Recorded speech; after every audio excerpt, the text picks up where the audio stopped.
श्री कृष्ण गोविंद हरे मुरारी, हे नाथ नारायण वासुदेवा। श्री गणेशाय नमः। श्रीमद् भागवत महापुराण अथ चतुर्विंशो अध्याय। पृथु की परंपरा और प्रचेताओं को भगवान रुद्र का उपदेश। श्री मैत्रेय जी कहते हैं कि विदुर जी, महाराज पृथु के बाद उनके पुत्र परम यशस्वी विजिताश्व राजा हुए। उनका अपने छोटे भाइयों पर बड़ा स्नेह था, इसलिए उन्होंने चारों ओर एक एक दिशा का अधिकार सौंप दिया। राजा विजिताश्व ने हर्यक्ष को पूर्व, धूम्रकेक्ष को दक्षिण, वृको पश्चिम और द्रविड़ को उत्तर दिशा का राज्य दिया। उन्होंने इंद्र से अंतर्ध्यान होने की शक्ति प्राप्त की थी, इसीलिए उन्हें अंतर्ध्यान भी कहते थे। उनकी पत्नी का नाम शिवखंडिनी था। उससे 3 पुत्र हुए। उनके नाम पावक, पवमान और शुचि थे। पूर्व काल में वशिष्ठ जी का शाप होने से उपर्युक्त नाम के अग्नियों ने ही उनके रूप में जन्म लिया था। आगे चलकर योग मार्ग से ये फिर अग्नि रूप हो गए। अंतर्ध्यान के नभस्वती नाम की पत्नी से एक और पुत्र रत्न हविर्धान प्राप्त हुआ। महाराज अंतर्ध्यान बड़े उदार पुरुष थे। जिस समय इंद्र उनके पिता के अश्वमेध यज्ञ का घोड़ा हरकर ले गए थे, उन्होंने पता लग जाने पर भी उसका वध नहीं किया था। राजा अंतर्ध्यान ने कर लेना, दंड देना, जुर्माना वसूलना आदि कर्तव्यों को बहुत कठोर एवं दूसरों के लिए कष्टदायक समझकर एक दीर्घकालीन यज्ञ में दीक्षित होने के बहाने अपना राजकाज छोड़ दिया। यज्ञ कार्य में रहने लगे और फिर उन आत्मज्ञानी राजा ने भक्त भय भंजन पूर्णतम परमात्मा की आराधना करके सुदृढ़ समाज के द्वारा भगवान के दिव्य लोकों को प्राप्त किया। विदुर जी, हविर्धान की पत्नी हविर्धानी ने बहिर्षद, शुक्ल, कृष्ण, सत्य और जितव्रत नाम के 6 पुत्र पैदा किए। कुरु श्रेष्ठ विदुर जी, इसमें हविर्धान के पुत्र महाभाग बहिर्षद यज्ञादि कर्मकांड और योगाभ्यास में कुशल थे। उन्होंने प्रजापति का पद प्राप्त किया। उन्होंने एक स्थान के बाद दूसरे स्थान में लगातार इतने यज्ञ किए कि यह सारी भूमि पूर्व की ओर अग्रभाग करके फैलाए हुए कुशों से पट गई थी। इसी से आगे चलकर वे प्राचीन वहिर्य नाम से विख्यात हुए थे। राजा प्राचीन वहिर्य ने ब्रह्मा जी के कहने से समुद्र की कन्या शतद्रुति से विवाह किया था। सर्वांग सुंदरी किशोरी शतद्रुति सुंदर वस्त्र आभूषणों से सज धज कर विवाह मंडप में जब भांवर देने के लिए घूमने लगी, तब स्वयं अग्निदेव भी मोहित होकर उसे वैसे ही चाहने लगे जैसे सुकी को चाहा था। नवविवाहिता शतद्रुति ने अपने नूपुरों की झनकार से ही दिशा विदिशाओं के देवता असुर, गंधर्व, मुनि, सिद्ध, मनुष्य और नाग सभी को बस में कर लिया था। शतद्रुति के गर्भ से प्राचीन वहिर्य के प्रचेता नाम के 10 पुत्र हुए। वे सब बड़े ही धर्मज्ञ तथा एक से नाम और आचरण वाले थे। जब पिता ने उन्हें संतान उत्पन्न करने का आदेश दिया, तब उन सब ने तपस्या करने के लिए समुद्र में प्रवेश किया। वहां 10,000 वर्ष तक तपस्या करते हुए उन्होंने तप का फल देने वाले श्री हरि की आराधना की। घर से तपस्या करने के लिए जाते समय मार्ग में श्री महादेव जी ने उन्हें दर्शन देकर कृपा पूर्वक जिस तत्व का उपदेश दिया था, उसी का वे एकाग्रता पूर्वक ध्यान, जप और पूजन कर रहे थे। विदुर जी ने पूछा कि ब्राह्मण, मार्ग में प्रचेताओं का श्री महादेव जी के साथ किस प्रकार समागम हुआ और उन पर प्रसन्न होकर भगवान शंकर ने उन्हें क्या उपदेश किया, वह सारी युक्त बात आप कृपा करके मुझसे कहिए। ब्रह्मर्षि शिव जी के साथ समागम होना तो देहधारियों के लिए बड़ा ही कठिन होता है, औरों की तो क्या बात ही है। मुनिजन भी इस प्रकार की आसक्ति छोड़कर उन्हें पाने के लिए उनका निरंतर ध्यान ही किया करते हैं, किंतु सहज में पाते नहीं हैं।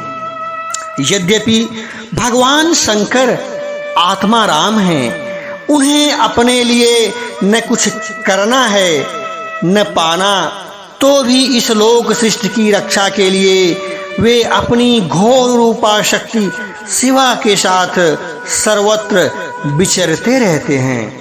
श्री मैत्रेय जी ने कहा कि विदुर जी, साधु स्वभाव प्रणेता गणपिता की आज्ञा शिरोधार्य कर तपस्या में चित्त लगा पश्चिम की ओर चल दिए।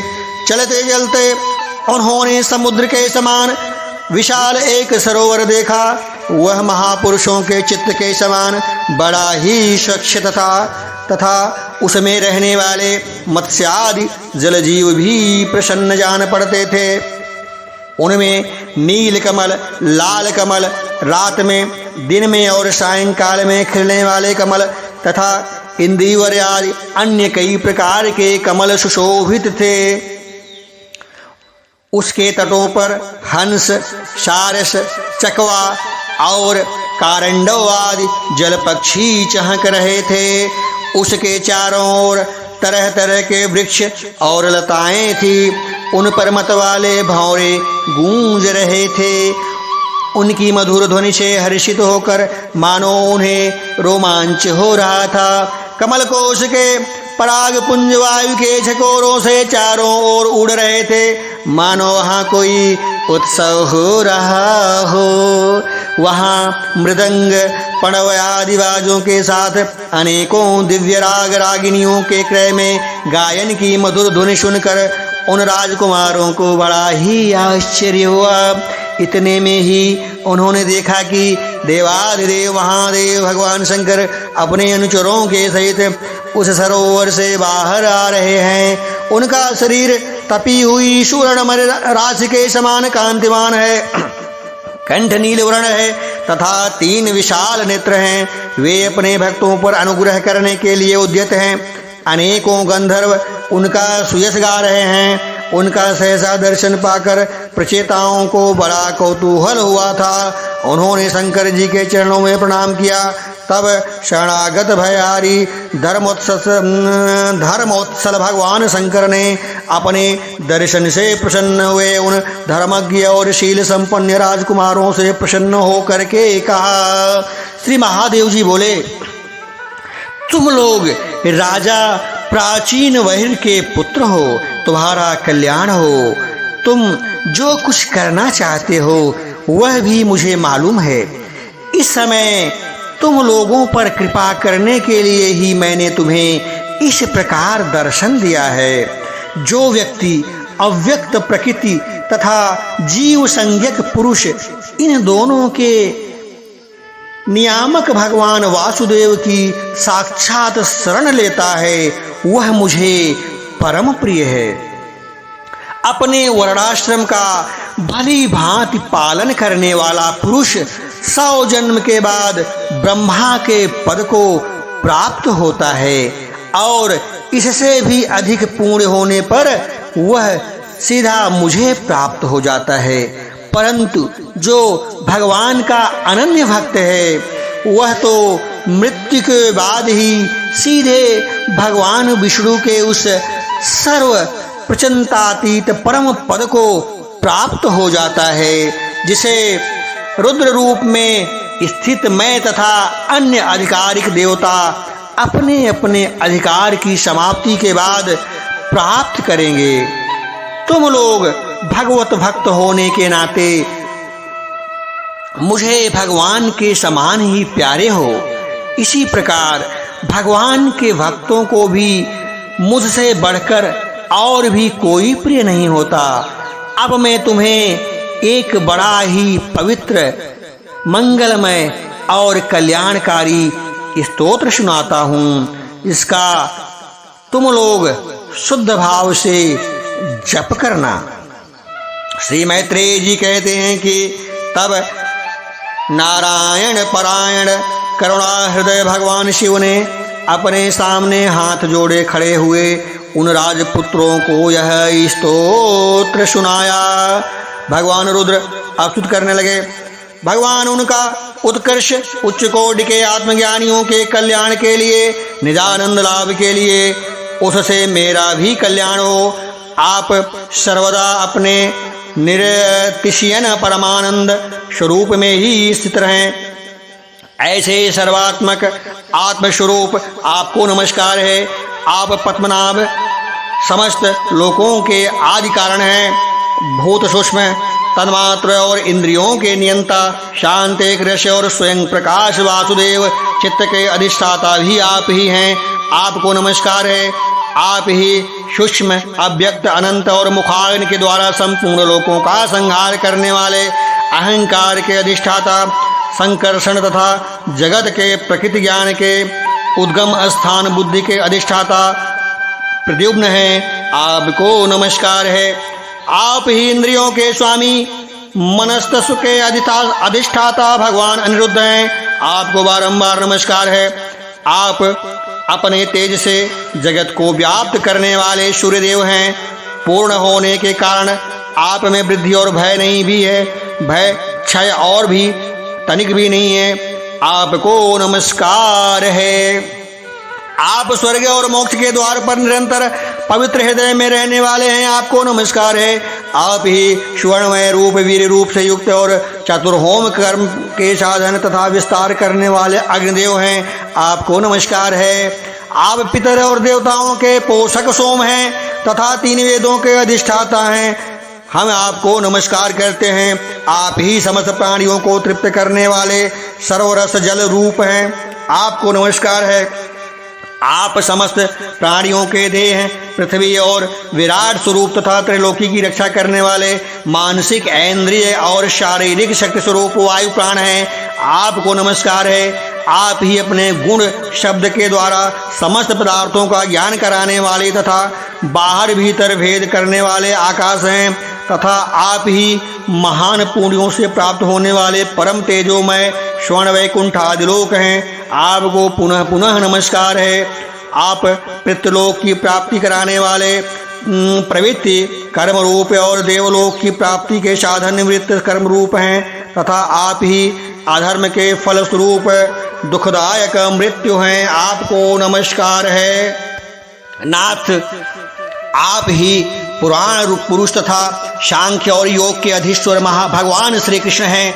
आप सब प्रकार की कामनाओं की पूर्ति के कारण साक्षात मंत्र मूर्ति और महान धर्म स्वरूप हैं। आपकी ज्ञान शक्ति किसी भी प्रकार कुंठित होने वाली नहीं है। आपको नमस्कार है। बारंबार नमस्कार है।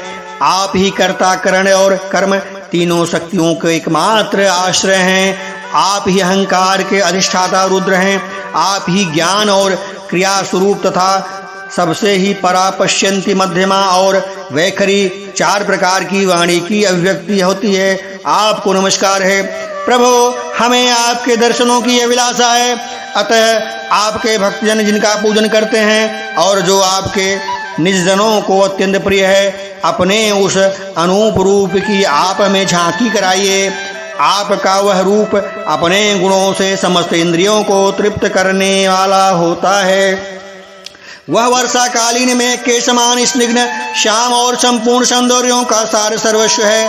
सुंदर चार विशाल भुजाएं, महामनोहर मुखारविंद, कमल दल के समान नेत्र, सुंदर भव हैं, शुभ्र नासिका, मनमोहनी दंत पंक्ति, अमोल कपोल युक्त मनोहर मुखमंडल और शोभाशाली समान कर्णयुगल है।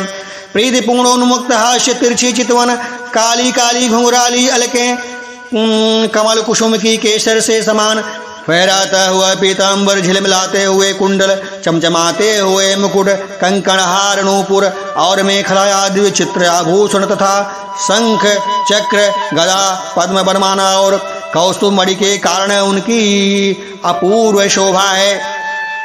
उसके सिंह के समान स्थूल कंधे हैं, जिन पर हार केयूर कुंडल आदि कांति झिलमिलाती रहती हैं तथा कौस्तुभ मणि की कांति से सुशोभित मनोहर ग्रीवा है। उसका श्यामल वक्षस्थल और श्रीवत्स चिन्ह के रूप में लक्ष्मी जी नित्य निवास होने के कारण कसौटी की शोभा भी मात करता है। उसका त्रिवली से सुशोभित पीतल के पत्ते के समान सुडौल उदर श्वास के आते जाते से हिलता रहता हुआ बड़ा ही मनोहर जान पड़ता है। उसमें जो भंवर के समान चक्करदार नाभि है, वह इतनी गहरी है कि उसमें उत्पन्न हुआ यह विश्व मानो उसी में लीन हो जाना चाहता है। श्याम वर्ण कटिभाग में पीतांबर और सुवर्ण की मेखला शोभायमान है। समान और सुंदर चरण, पिंडलिनी जांघ और घुटनों के कारण आपका दिव्य विग्रह बड़ा ही सुघड़ जान पड़ता है। आपके चरण कमलों की शोभा शरद ऋतु के कमल दल की कांति का भी तिरस्कार करती हैं। उनके नखों से जो प्रकाश निकलता है वह जीवों के हृदय अंधकार को तत्काल नष्ट कर देता है। हमें आप कृपा करके भक्तों को भयकारी तथा आश्रय स्वरूप उसी रूप का दर्शन कराइए। हे जगत गुरु, हम आज्ञानामृत प्राणियों को अपनी प्राप्ति का मार्ग बतलाने वाले आप हैं, हमारे गुरु हैं। प्रभो, चित्त शुद्धि की अभिलाषा रखने वाले पुरुषों को आपके इस रूप का निरंतर ध्यान करना चाहिए। इसकी भक्ति और स्वधर्म का पालन करने वाले पुरुषों को अभय करने वाली है। स्वर्ग का शासन करने वाले इंद्र भी आपको ही पाना चाहते हैं तथा विशुद्ध आत्मज्ञानियों की गति भी आप ही हैं। इस प्रकार आप सभी देहधारियों के लिए अत्यंत दुर्लभ हैं। केवल भक्तिमान पुरुष ही आपको पा सकते हैं। सत्पुरुषों के लिए दुर्लभ अनन्य भक्ति से भगवान को प्रसन्न करके, जिनकी प्रसन्नता किसी अन्य साधना से दुसाध्य है, ऐसा कौन होगा जो उनके चरण तल के अतिरिक्त और कुछ चाहेगा। जो काल अपने अदम्य उत्साह और पराक्रम से फड़फड़ाते हुए भावों के इशारे से सारे संसार का संहार कर डालता है, वह भी आपके चरणों की शरण में आए हुए प्राणी पर अपना अधिकार नहीं मानता। ऐसे भगवान के प्रेमी भक्तों का यदि आधे क्षण के लिए भी समागम हो जाए तो उनके सामने मैं स्वर्ग और मोक्ष को कुछ भी नहीं समझता। फिर मृत्युलोक के तुच्छ भोगों की तो बात भी क्या है। प्रभो, आपके चरण संपूर्ण पाप राशि को हर लेने वाले हैं। हम तो केवल यही चाहते हैं कि जिन लोगों ने आपकी कीर्ति और तीर्थ गंगा जी में आंतरिक और बाह्य स्नान करके मानसिक और शारीरिक दोनों प्रकार के पापों को धो डाला है तथा जो जीवों के प्रति दया, राग, द्वेष रहित चित्त तथा सरलता आदि गुणों से युक्त हैं तथा उनके भक्तजनों का संग हमें सदा प्राप्त होता रहे, यही हम पर आपकी बड़ी कृपा होगी। जिस साधन का चित्त भक्ति योग से अनुग्रहित एवं विशुद्ध होकर न तो ब्रह्म विषयों में भटकता रहता है और न अज्ञान गुहारूप प्रकृति में ही लीन रह होता है, वह अनायास ही आपके स्वरूप का दर्शन पा जाता है, जिससे यह सारा जगत दिखाई देता है। और स्वयं जो संपूर्ण जगत में भास है वह आकाश के समान विस्तृत और परम प्रकाश में ब्रह्म तत्व आप ही हैं। भगवान आपकी माया अनेक प्रकार के रूप धारण करती है। इसी के द्वारा आप इस प्रकार जगत की रचना, पालन और संहार करते रहते हैं जैसे यह कोई सदुष्ट हो, किंतु इससे आप में किसी प्रकार का विकार नहीं आता। माया के कारण दूसरे लोगों में ही भेद बुद्धि उत्पन्न होती है। आप तो परमात्मा पर अपना प्रभाव डालने में समर्थ होती है। आपको तो हम परम स्वतंत्र ही समझते हैं। आपका स्वरूप पंचभूत इंद्रिय और अंतःकरण के प्रेरक रूप के उपलब्धि होता है। जो कर्मयोगी पुरुष सिद्ध प्राप्त करने के लिए तरह तरह के कर्मों द्वारा आपके इस सगुण साकार स्वरूप श्रद्धापूर्वक भली भांति पूजन करते हैं, वे ही वेद और शस्त्रों के सच्चे मर्मज्ञ हैं। प्रभु, आप ही अद्वितीय आदि पुरुष हैं। सृष्टि के पूर्व आपकी माया शक्ति सोई रहती हैं, फिर उसी के द्वारा सत्व, रज और तम गुण तीनों रूपों का भेद होता है। इसके द्वारा उन्हीं गुणों के महत्व को अहंकार, आकाश, वायु, अग्नि, जल, पृथ्वी, देवता, ऋषि और समस्त प्राणियों से युक्त इस जगत की उत्पत्ति होती है। फिर आप अपनी ही माया शक्ति से रचे हुए इस जरायुज, अंडज, स्वेदज और उद्भिज से 4 प्रकार के शरीर में अंश रूप से प्रवेश कर जाते हैं। और जिस प्रकार मधुमक्खियां अपने ही उत्पन्न किए हुए मधु का आस्वादन करती हैं, उसी प्रकार वह आपका अंश उन शरीरों में रहकर इंद्रियों के समान इन तुच्छ विषयों को भोगता है। आपके उस अंश को ही पुरुष या जीव कहते हैं। कि प्रभु, आपका तत्व ज्ञान प्रत्यक्ष से ही अनुमान से होता है। प्रलय काल उपस्थित होने पर काल स्वरूप आप ही उसमें प्रचंड एवं अशह वेग से पृथ्वी आदि भूतों को अन्य भूतों से विचलित कराकर समस्त लोकों का संहार कर देते हैं। जैसे वायु अपने असहनीय एवं प्रचंड झोंकों से मेघों के द्वारा ही मेघों को तितर बितर करके नष्ट कर डालती है। भगवान, यह मोहग्रस्त जीव प्रमादवश हर समय इसी चिंता में रहता है कि अमुक कार्य करना है। इसका लोभ बढ़ जाता है, इसे विषय की ही लालसा बनी रहती है, किंतु आप सदा ही सजग रहते हैं। भूख से जीव लपलपाता हुआ सर्प जैसे चूहे को चट कर जाता है, उसी प्रकार आप अपने काल रूप स्वरूप में भी उसे सहसा लील जाते हैं। आपकी अवहेलना करने के कारण अपनी आयु को व्यर्थ मानने वाला ऐसा कौन विद्वान होगा जो आपके चरण कमलों को विसारेगा। इसकी पूजा तो काल की आशंका से ही हमारे पिता ब्रह्मा जी और स्वाम्भुव आदि 14 मनुओं ने भी बिना कोई विचार किए केवल श्रद्धा से ही की थी। ब्राह्मण, इस प्रकार सारा जगत रुद्रूप काल के भय से व्याकुल है। अतः परमात्मन, इस तत्व को जानने वाले हम लोगों के तो जो इस समय आप ही सर्वथा भवशून्य आश्रय हैं। राजकुमारों, तुम लोग विशुद्ध भाव से स्वधर्म का आचरण करते हुए भगवान में चित्त लगाकर मेरे कहे हुए इस स्तोत्र का जप करते रहो। भगवान तुम्हारा मंगल करेंगे, कल्याण करेंगे। तुम लोग अपने अंतःकरण से स्थित उन सर्वभूतांतर्यामी परमात्मा श्री हरि का ही बार बार स्तवन और चिंतन करते हुए पूजन करो। मैंने तुम्हें यह योगादेश नाम का स्तोत्र सुनाया है। तुम लोग इसे मन में धारण करके मुनि व्रत का आचरण करते हुए इसका एकाग्रता के साथ आदरपूर्वक अभ्यास करो। यह स्तोत्र पूर्व काल में जगत वितारक इच्छुक प्रजापतियों के प्रति भगवान ब्रह्मा जी ने प्रजा उत्पन्न करने की इच्छा वाले हम भृगु आदि अपने पुत्रों को सुनाया था। जब हम प्रजापतियों को प्रजा का विस्तार करने की आज्ञा हुई, तब इसी के द्वारा हमें अपना अज्ञान निवृत्त करके अनेक प्रकार की प्रजा उत्पन्न की। अब भी जो भगवत परायण पुरुष इसका एकाग्र चित्त से नित्य प्रत जप करेगा, उसका शीघ्र ही कल्याण हो जाएगा। इस लोक में सब प्रकार के कल्याण साधनों में मोक्षदायक ज्ञान ही सबसे श्रेष्ठ है। ज्ञान नौका पर चढ़ा हुआ पुरुष अनायास ही इस दुस्तर संसार सागर को पार कर लेता है। यद्यपि भगवान की आराधना बहुत ही कठिन है, किंतु मेरे कहे हुए इस स्तोत्र का जो श्रद्धा पूर्वक पाठ करेगा, वह सुगमता से ही उनकी प्रसन्नता प्राप्त कर लेगा। भगवान ही संपूर्ण कल्याण साधनों के एकमात्र प्यारे प्रातगव्य हैं। अतः मेरे गाए हुए इन स्तोत्र के गान से उन्हें प्रसन्न करके वह स्थिर चित्त होकर उनसे जो कुछ चाहेगा उसे प्राप्त कर लेगा। जो पुरुष उषा काल में उठकर इसे श्रद्धापूर्वक हाथ जोड़कर सुनता या सुनाता है वह सब प्रकार के कर्म बंधनों से मुक्त हो जाता है। राजकुमारों, मैंने तुम्हें यह परम पुरुष परमात्मा का स्तोत्र सुनाया है। इसे एकाग्र चित्तता से जपते हुए तुम महान तपस्या करो। तपस्या पूर्ण हो जाने पर इसी से तुम्हें अभीष्ट फल की प्राप्ति होगी। श्रीमद्भगवते महापुराणे परमहंस्या संहितायां चतुर्थस्कन्धे रुद्रगीतम नामक चतुर्विंशो अध्याय संपूर्णं। वृंदावन बिहारी लाल की जय।